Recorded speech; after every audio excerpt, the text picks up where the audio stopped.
You get a shot! You get a shot! You get a shot!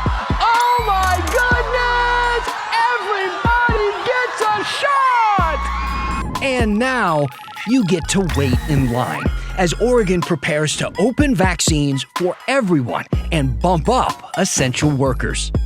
And it seems like Portland is throwing everything it can at the homelessness crisis, but it still gets worse. So how exactly do they plan to spend that huge tax measure we just passed? And an Oregon doc is showing the world what's really going on behind the scenes of March Madness. This is our weight room. Let me show y'all the men's weight room. Have you noticed the difference? Seems like a problem. Here's the story. It's Friday, and it's a big news kind of day, okay? It's a big news Friday, which I'm excited about. I'm Dan Haggerty, this is The Story, and all the ways to communicate with us at the bottom of your screen. Use that hashtag #HeyDan. Reach out to us on email at thestory@kgw.com. I'm on Facebook, I'm on Instagram, I'm everywhere, okay? Whether you like it or not. So, by now, you've probably heard today's big news. If you didn't, don't worry because this is the news. The vaccine timeline in Oregon is moving up. So what does that mean? Well, everyone will be able to sign up for a shot starting May 1st. But if you're a frontline worker, one of those essential workers, you can actually sign up starting April 19th, which is just a month from today. Exactly a month from today. Now, before you start tweeting at me and saying, hey, Dan, who is an essential worker, right? Does that include me? Rest your Twitter fingers, because we've got a list. It includes grocery store workers, retail workers, college and university workers, trade school workers, U.S. postal workers, vaccine manufacturers, PPE manufacturers, ranching manufacturers, greenhouse manufacturers, beverage manufacturers. If you manufacture paper or petroleum or coal or asphalt, roofing, chemicals, plastics, metal, industrial machinery, computers, electronics. I kind of feel like computers are electronics, but what do I know? Transportation manufacturers, medical equipment, repair and maintenance, people who work in public transit, air transportation, rail transportation, water transportation, truck drivers, taxi drivers, limo drivers, let's go, charter bus drivers, transportation warehouse workers. If you work for a delivery service in a restaurant, for a utility company, if you help extract oil and gas, if you work in a mine, shout out to my miners, gas station workers, respect to my friends at the pump, people in the fuel delivery industry, environmental consulting.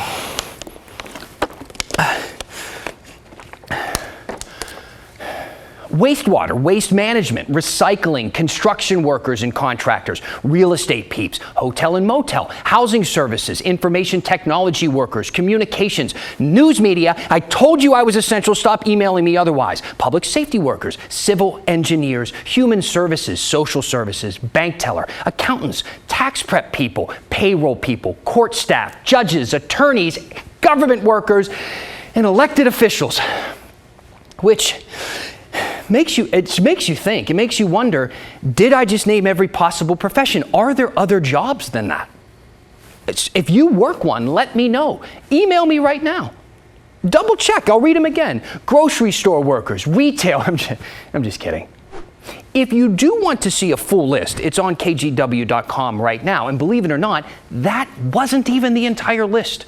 There's even more jobs the CDC considers frontline, so be sure to check. If you didn't hear your industry, I want to know, is there more industry than that? Were astronauts on the list? Are they still waiting? We've also got info up there for people who can get vaccinated even sooner. So if you have an underlying health condition, if you are pregnant, are homeless, or a wildfire victim, if you're a seasonal farm worker or a food processing worker, you'll actually be able to get started at the end of this month. But with all that said, I think it's the perfect time to check in with our vaccine guy, Pat Doris, all right? Because Pat, I just listed off this huge list of people who are going to become eligible very, very soon, and then everybody's going to be eligible. So, one, how many people are we actually talking about here? And two, it'll be about. Go ahead. Well, let's start with one. I'm so excited to talk with you about this. Let's do it. How many people is it? 2 million over the next 2 months. 2 million over the next 2 months. We've seen these websites crash, left and right when a much smaller number of people than that were trying to get, vaccine appointments. So what is the anticipation when we got 2 million people trying to sign up? Well, first off, it's going to be staggered, so it's not everybody all at once, and that will help. And they're expecting more vaccine to come in every week. They're hoping in early April that it'll start coming in at about 250,000 doses a week, so 250,000 doses. And if they can figure out a way to get that out as quickly as it comes in, it could be relatively smooth. But even Patrick Allen said, yeah, there's going to be some traffic jams for a few weeks every time we open a new one of these categories. So it could be rough. So how are they staggering it exactly? Are we talking about like how certain people in certain professions are starting in April and then the rest of the people in May? Is that the staggering process? No, it's just the dates. So, the like the migrant farm workers are going to be able to start on Monday, and then on April 19th, a bunch of the frontline workers, probably that you've mentioned, are going to go, and then on May 1st. So even just by that, you'll be kind of holding back some groups and giving some others a little bit of an advantage to get through.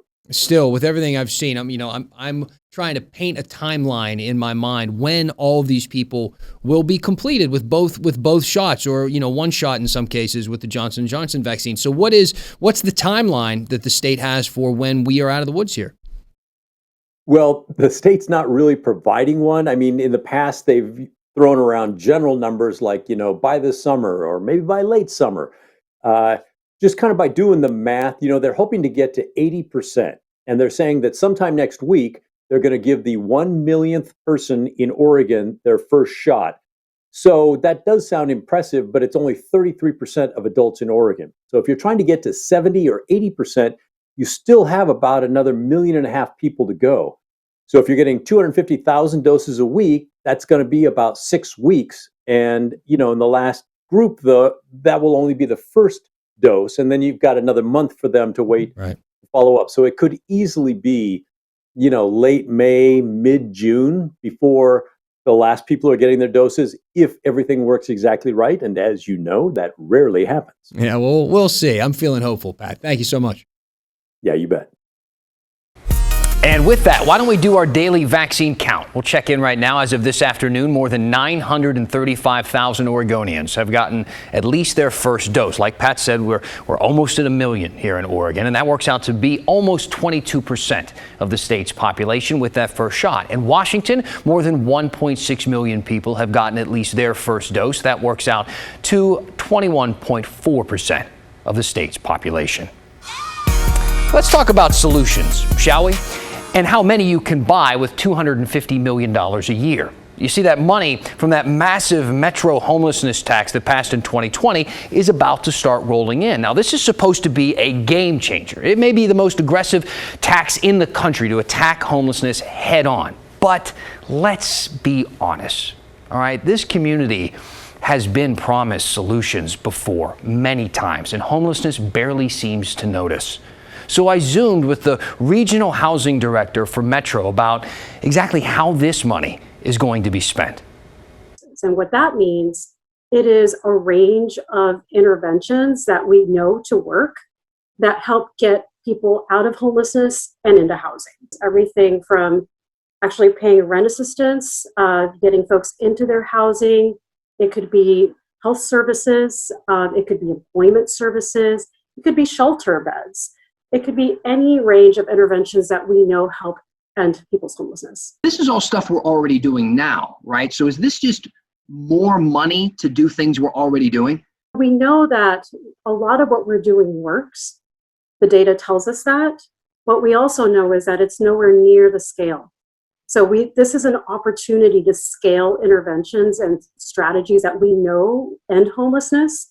And so that's one part of this, is that this is going to scale our community's infrastructure for services, and it will also begin to look at building new infrastructure that doesn't exist today. Do you think this is enough money? I mean, because I think, you talked about the data that you saw that you were referencing earlier. It shows that individuals are being helped in massive numbers, but we're still seeing homelessness as a whole grow. So is this going to be enough to at least stop the growth?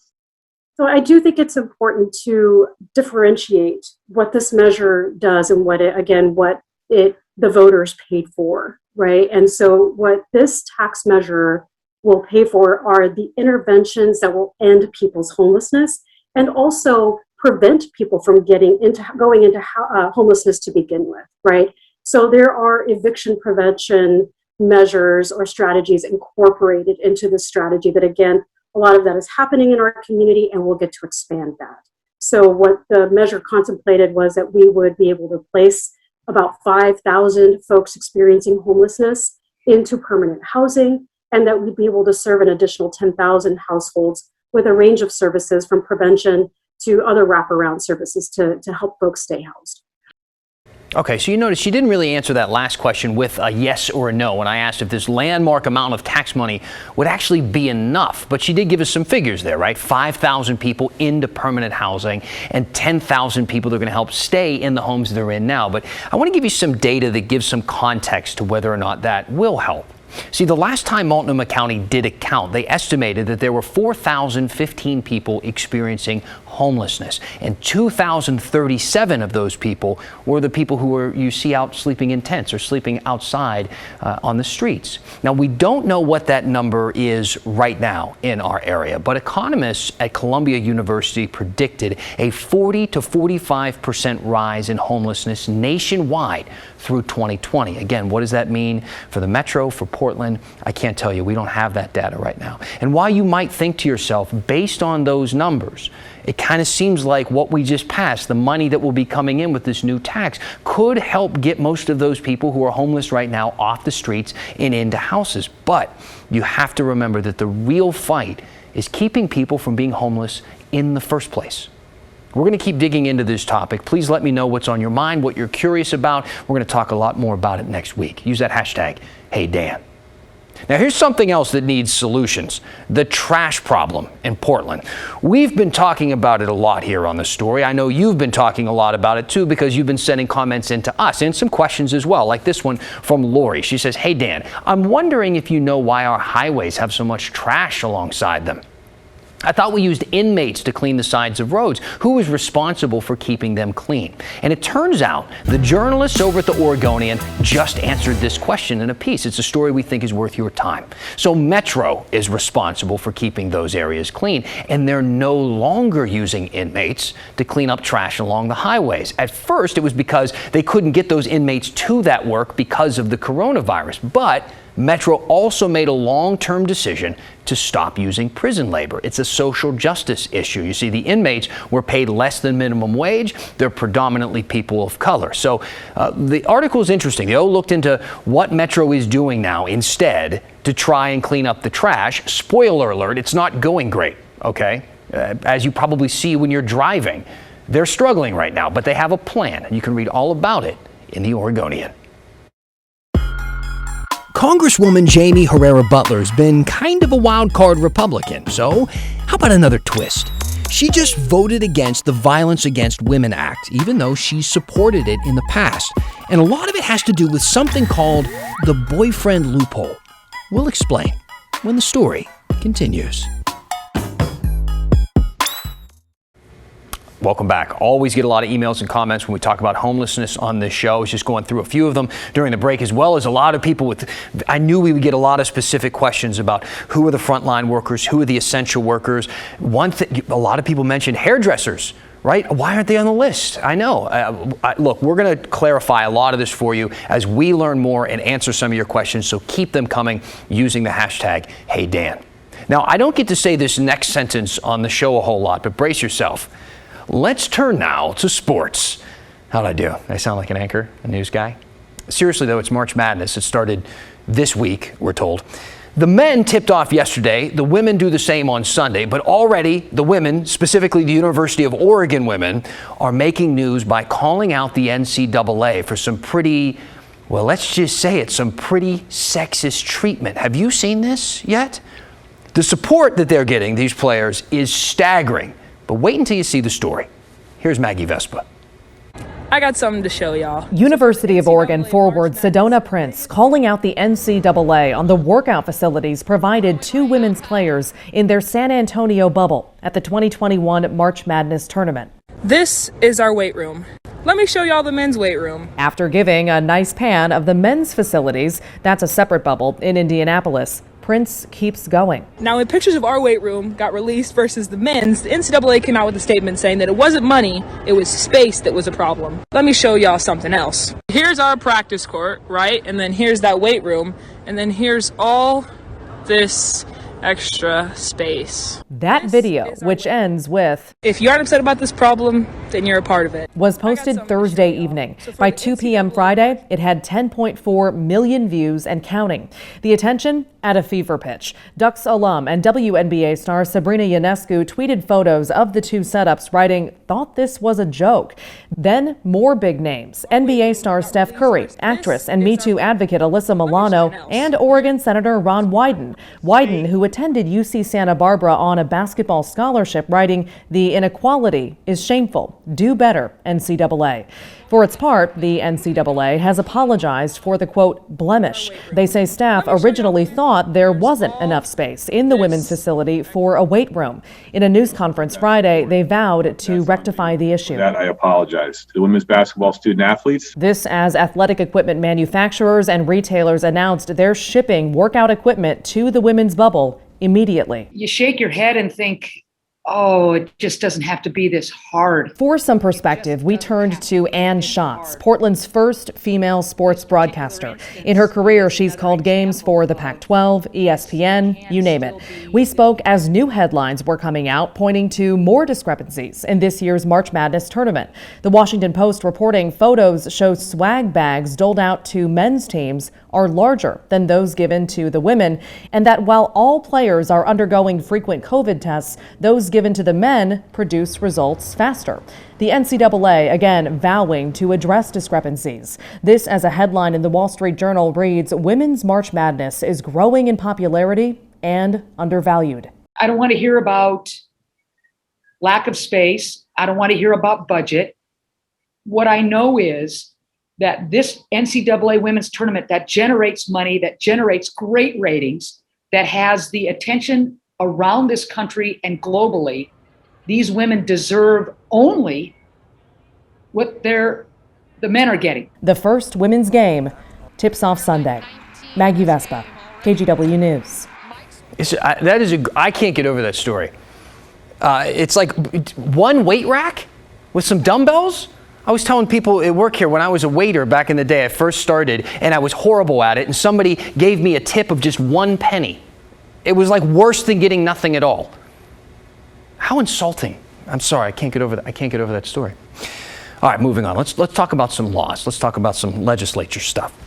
The Violence Against Women Act is headed to the Senate for renewal. It's a law that's been around since 1994. It was actually introduced by Joe Biden back when he was a senator. It does a lot of things, like providing money to prosecute domestic violence and other violent crimes against women. It also punishes people convicted of those crimes. It actually expired 2 years ago, and it was part of President Biden's campaign. He promised to renew it, to bring it back.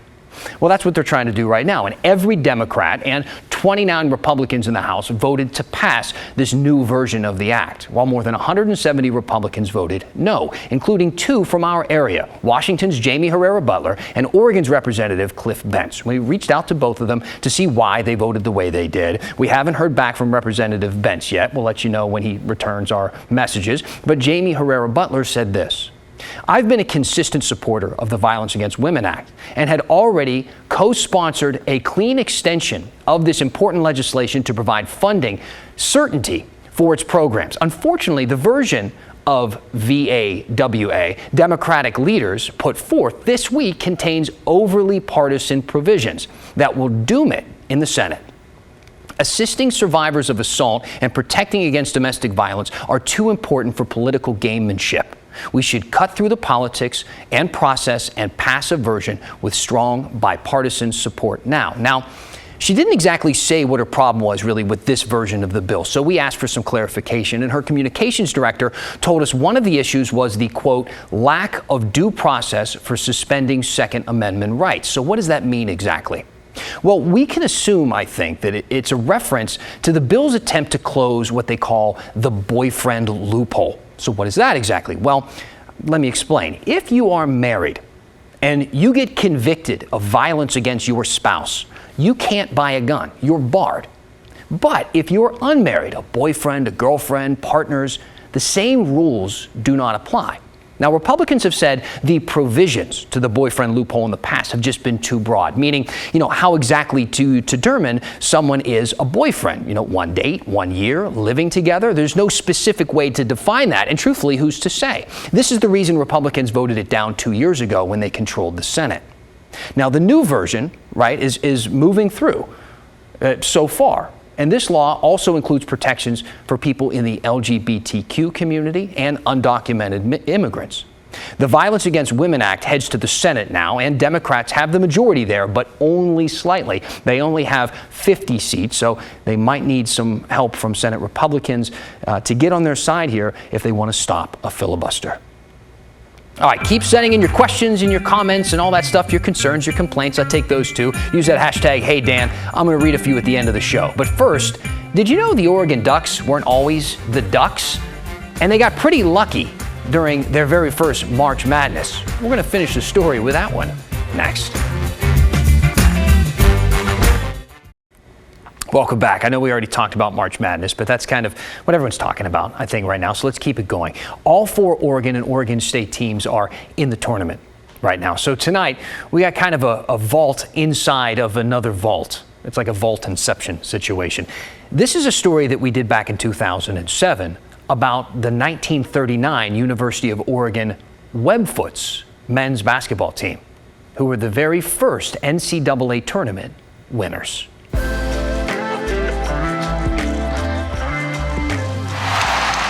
It was nearly 70 years ago, and the Oregon Ducks made history, winning the first ever NCAA basketball championship.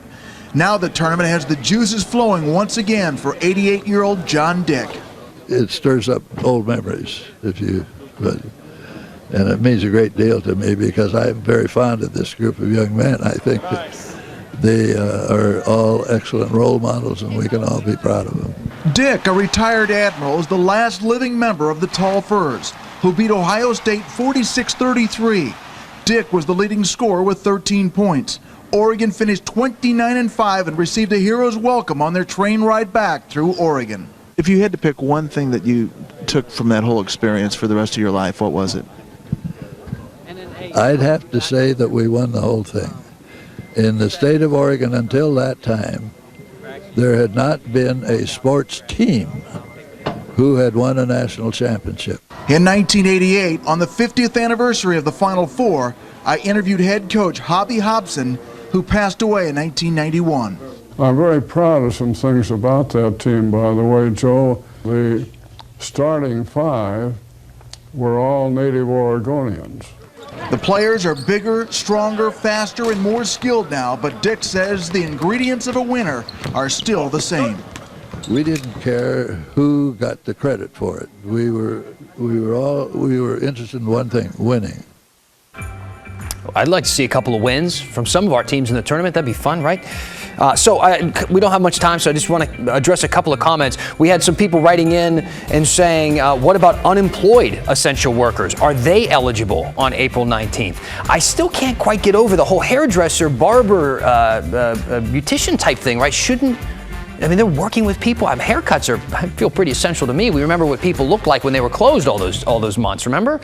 Look, there are a lot of questions that we still need to answer, and I know you have a bunch for us. So send them to us over the weekend. We'll look through them and start working on those for you next week. In the meantime, that's the story. Have a good weekend. I'll see you back here Monday.